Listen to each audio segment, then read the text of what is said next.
नमस्कार बंधुरा आमी मीनाक्षीज पैराडाइजे तोमादेर सबाइके आरो एकबार अनेक अनेक स्वागत जानाई। आशा करी तोमरा सबाई खूब खूब भालो आछो। प्रचंड गरम पड़ेছে, गरम दिन दिन बेड़ेई चलेছে, जानी ना एर थेके कबे निस्तार पाबो। और तार मध्य सबाई सबार परिवारके निये सुस्थ थाको, भालो थाको एइटुकुई कामना करे आजकेर भिडियोटा किन्तु शुरू करब। और गरमे तो माने सबाई नाजेहाल, किन्तु तार मध्येও चोखेर आराम এই গাছগুলোই কিন্তু। আর এখানে দেখো আমার পুচকে ছেলে, সেও কিন্তু এনজয় করছে। ও একদমই ছোট, খুবই ছোট, যার জন্য আমার ভিডিও করতেও একটু অসুবিধাই হয়। এখন আর রেগুলারলি সেভাবে ভিডিও দিতে পারছি না, কিন্তু হ্যাঁ আবার রেগুলার ভিডিও দেওয়ার চেষ্টা করছি আস্তে আস্তে তোমাদের সবার সাথে। প্রচুর গাছ, অনেক কিছু আপডেট রয়েছে, অনেক নতুন নতুন ফুল ফুটছে, সবই তোমাদের সাথে আস্তে আস্তে শেয়ার করব। একটু সময় লাগছে আবার সব কিছু গুছিয়ে সাজিয়ে নিতে, তো আশা করব তোমরা আমার পাশে থাকবে, মানিয়ে নেবে। তো চলো আজকের ভিডিওটা এখান থেকেই শুরু করি।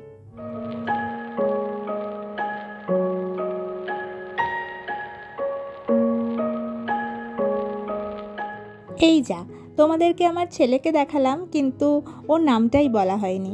ওর ডাক নাম উজান আর ভালো নাম কৃতিক। তোমরা কিন্তু ওকে প্রাণ ভরে আশীর্বাদ করো, এটুকুই আমার চাহিদা থাকবে। আর আজ তোমাদের সঙ্গে যেই গাছটা আমার বাগানে শেয়ার করছি সেটা হয়তো অনেকেই চেনো, আর যারা এখনও অবধি নাম জানো না তাদেরকে জানাই, এটা কিন্তু হ্যালিকোনিয়া, একে বার্ড অফ প্যারাডাইজও বলে। আর এর বেশ কয়েকটা প্রজাতি পাওয়া যায়, তবে এইটা বেশ ভালো লাগে। দেখবে যে কোনো বড় বড় রেস্টুরেন্ট যেগুলো রয়েছে সেখানে যদি যাও, হোটেল, সেখানে কিন্তু সাজানোর জন্য ডেকোরেশনের পারপাসে এই ফুলটা কিন্তু ব্যবহার করা হয়। কারণ আর কিচ্ছু নয়, কারণ হচ্ছে ফুলটা অনেক দিন লং লাস্টিং করে, টিকে থাকে, মানে সতেজ থাকে। আর এখানে এই যে দেখো আমি যে পাতাটা দেখাচ্ছি কতটা সবুজ, দেখো কত সুন্দর লাগছে দেখতে। আর এই যে পাতাগুলো, এগুলো মোটামুটি 6 ইঞ্চি থেকে, এর লম্বাটা আর কি 6 ইঞ্চি থেকে নিয়ে 10 ফুট পর্যন্ত হয় মোটামুটি। তো ওটা কোন ভ্যারাইটির গাছ রয়েছে তার উপরে ডিপেন্ড করবে। তো কতটা ভালো লাগে না, পাতাগুলোও কিন্তু খুব ভালো লাগে দেখতে।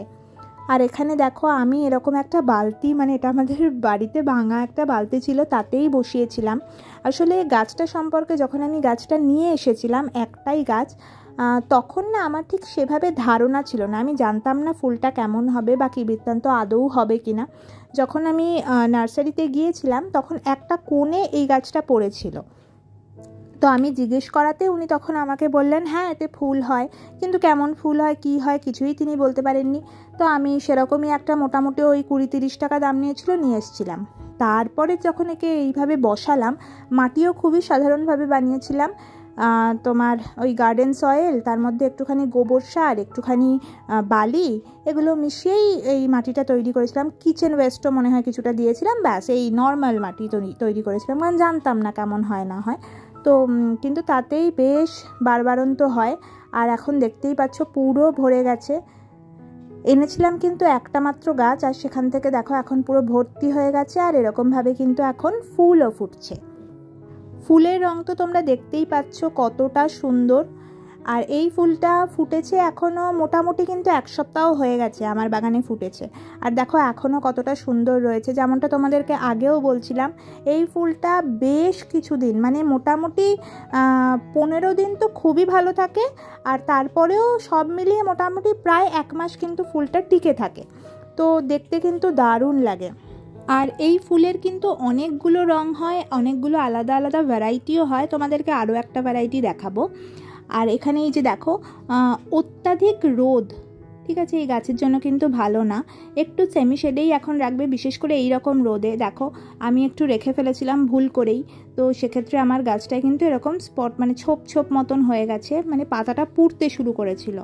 তো যদিও বা এই গাছটা কিন্তু রোদ পছন্দ করে, কিন্তু এখন যে পরিমাণ গরম, যে পরিমাণ রোদ, সেই রোদটা নিতে পারছে না।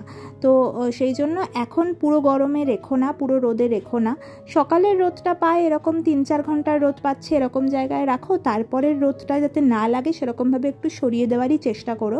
সেমি শেডেও কিন্তু এই গাছটা করতে পারো, তবে ফুল একটু সংখ্যায় হয়তো তখন কমে যাবে।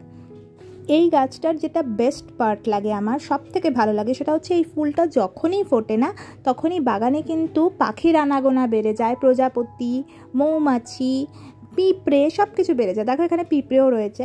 তো প্রচুর ছোট ছোট পাখি আসে, হামিং বার্ড আসে। হামিং বার্ডের তো খুবই পছন্দ এই ফুলগুলো, মানে এই ফুলের মধুগুলো আর কি ওরা খায়। আরও ছোট ছোট অনেক ধরনের পাখি আসে, প্রজাপতি আর যেরকমটা বললাম মৌমাছি সবই আসে। আর পলিনেটার যত বেশি বাগানে আসবে ততই ভালো। যদি ফল চাষ করো, সবজি চাষ করো, সেক্ষেত্রে পলিনেটার বেশি আসলে কিন্তু ফল সবজিগুলো পাবেও বেশি, সংখ্যায় বেশি হবে। আর এইখানে এই যে দেখো, আমি তো একটা ভাঙা বালতিতে বসিয়েছিলাম জানতাম না বলে, আর সেখান থেকে ওই একটা ফাটা জায়গা যেটা ছিল ভাঙা, সেখান থেকে বেরিয়ে গিয়ে আরও একটা গাছ হয়েছে, মানে ভেতরে আর জায়গা না পেয়ে বাইরে বেরিয়ে এসছে। আর তাতেও কত সুন্দর একটা ফুলের স্টিক এসছে, তোমাদেরকে দেখাই। এই দেখো, তার মানে বুঝতেই পারছো কতটা মানে সহ্য ক্ষমতা রয়েছে এই গাছটার, কতটা সহনশীল এই গাছটা। সেই জন্য বলছি, যারা নতুন নতুন বাগান করছো, যারা খুব বেশি দেখাশোনা করতে চাইছো না বা করতে পারছো না সময়ের অভাবে, কিন্তু বাগানে ফুল দেখতে চাও, একটু বাগানটা রঙিন দেখতে চাও, তারা কিন্তু অনায়াসেই এই গাছটা লাগাতে পারো। খুব বেশি দাম কিন্তু হয় না। আমি তো 20-30 টাকায় এনেছিলাম, এখন হয়তো খুব বেশি হলে 50-60 টাকাই নেবে ফুল ছাড়া। আর ফুল হয়ে গেলেই কিন্তু এই গাছের দাম তখন চচ্চর করে বেড়ে যায়। এই গাছটার ক্ষেত্রে আরও একটা কথা না বললেই নয়, যারা একটুখানি গাছ দিয়ে ঘর সাজাতে পছন্দ করো, মানে ইন্টেরিয়র ডেকোরেশনের জন্য গাছকে ব্যবহার করতে পছন্দ করো, তাদের ক্ষেত্রেও কিন্তু এই গাছটা খুব খুব ভালো হবে। প্রথম কথা তো ভীষণই লো মেনটেনেন্স প্ল্যান্ট, খুব বেশি যত্নের কিছু থাকে না। আর দ্বিতীয় কথা হচ্ছে এরকম বড় বড় সবুজ সবুজ পাতা, যেটা কিন্তু ঘরের ভিতরে রাখলে দেখতে খুবই ভালো লাগে। তবে হ্যাঁ, ইন্টেরিয়র ডেকোরেশনের জন্য ব্যবহার করলে সেক্ষেত্রে যদি ভালো লাইট বা ভালো আলো না পর্যাপ্ত পরিমাণে না আসে ঘরের ভেতরে, তাহলে কিন্তু ফুল পাবে না। কিন্তু হ্যাঁ, দেখার জন্য বা ঘর সাজানোর জন্য গাছটাকে অনায়াসেই ব্যবহার করতে পারো। আর আমার কাছে যেহেতু অনেকগুলো এখন চারা হয়েছে, আমিও ভেবেছি একটা দুটোকে আলাদা করে তারপরে আবার ওইভাবে একটুখানি ঘরের ভেতর রেখে সাজিয়ে দেখব কেমন লাগে। তো ইচ্ছে আছে, দেখি যদি কখনো করি নিশ্চয়ই তোমাদের সাথেও শেয়ার করব। এই গাছের ক্ষেত্রে যদি ফার্টিলাইজার বা সারের কথা বলি, তাহলে খুব বেশি সারের প্রয়োজন হয় না। তবে কিচেন ওয়েস্ট বা কাউডাং মানে গোবর সার, সেগুলো ব্যবহার করতে পারো। আর মোটামুটি ধরো মাসে একবার ব্যবহার করলেই যথেষ্ট। এখানে দেখো আরও একটা ভ্যারাইটি দেখাচ্ছি। পাতাটা দেখলেই তোমরা বুঝতে পারবে যে গাছটা কিন্তু আলাদা একটা গাছ। আর এই যে দেখো নতুন একটা পাতা বেরোচ্ছে, দেখতে পেয়েছো? হ্যাঁ, এই যে পাতাটা বেরোচ্ছে, এই পাতাটা বড় হয়ে ঠিক এরকম হয়ে যাবে। এটাও বার্ড অফ প্যারাডাইজেরই আরও একটা ভ্যারাইটি। ফুল আসুক অবশ্যই শেয়ার করব। আর এই যে এটা হচ্ছে যেটা এতক্ষণ দেখাচ্ছিলাম, দেখো পাতার ডিফারেন্সটা দেখলে বুঝতে পারবে তোমরা। তো এই হচ্ছে আমার 2 রকমের বার্ড অফ প্যারাডাইজ। এছাড়া আরও এক রকমের বার্ড অফ প্যারাডাইজ আছে আমার কাছে, যেটা আমি অলরেডি তোমাদের সাথে শেয়ারও করেছি ওটার ফুল। তো ওটা কীরকম সেটা আমি আই বাটনে দিয়ে দিচ্ছি আর ডেসক্রিপশানেও দিয়ে দিচ্ছি, তোমরা চাইলে চেক করে নিতে পারো। আর এই গাছে না খুব বেশি পোকামাকড়ের আক্রমণ হয় না, কিন্তু যখন নতুন পাতা বেরোয় তখন তার ভিতরে পিঁপড়ে বা মাকড় এই ধরনের কিছু পোকামাকড় হয়তো বাস করে, কিন্তু সেটা আবার যখন পাতাটা খুলে যায় তখন চলেও যায়। তো সেই জন্য আমার মনে হয় না সেটা কোনো ক্ষতিকর বলে।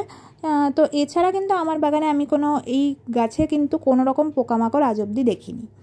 আর তোমাদের তো দেখালামই যে একটা গাছ আমি এনেছিলাম, আজকে ভর্তি হয়ে গেছে। সুতরাং একটা গাছ যদি একবার আনো, তারপর সেটা থেকেই অনেক অনেক ছোট ছোট চারা তৈরি হবে আর প্রচুর আলাদা আলাদা নতুন নতুন গাছ তৈরি করতে পারো। তাহলে আজকের ভিডিওটা এখানেই শেষ করছি। যদি কিছু ভালো লেগে থাকে তাহলে একটা লাইক করো, কমেন্ট করো, শেয়ার করো। আর চ্যানেলটা যদি এখনও সাবস্ক্রাইব না করে থাকো, ভিডিওটা যদি ভালো লাগে তাহলে অবশ্যই চ্যানেলটাকে সাবস্ক্রাইব করে নিও, বেল আইকনটা অবশ্যই প্রেস করো। তাহলে আগামী দিনের ভিডিওগুলোর নোটিফিকেশন তোমাদের কাছে খুব তাড়াতাড়ি পৌঁছে যাবে। আজকের জন্য টাটা, সবাই খুব খুব ভালো থেকো, খুব ভালোভাবে বাগান করো।